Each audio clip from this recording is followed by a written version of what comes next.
خطبہ امیر المومنین علی ابن ابی طالب علیہ السلام۔ سنی سنائی باتوں کو سچا نہ سمجھنا چاہیے۔ آپ علیہ الصلوۃ والسلام نے فرمایا، اے لوگو، اگر تمہیں اپنے کسی بھائی کی دینداری کی پختگی اور طور طریقوں کی درستگی کا علم ہو تو پھر اس کے بارے میں افواہی باتوں پر کان نہ دھرو۔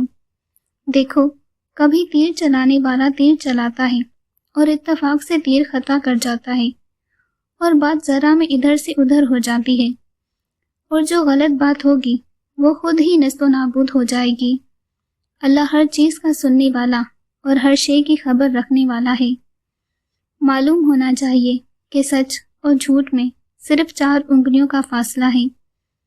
جب آپ علیہ الصلوۃ والسلام سے اس کا مطلب پوچھا گیا تو آپ علیہ الصلوۃ والسلام نے اپنی مبارک انگلیوں کو اٹھا کر کے اپنے کان اور آنکھ کے درمیان رکھا اور فرمایا، جھوٹ وہ ہے جسے تم کہو کہ میں نے سنا، اور سچ وہ ہے جسے تم کہو کہ میں نے دیکھا۔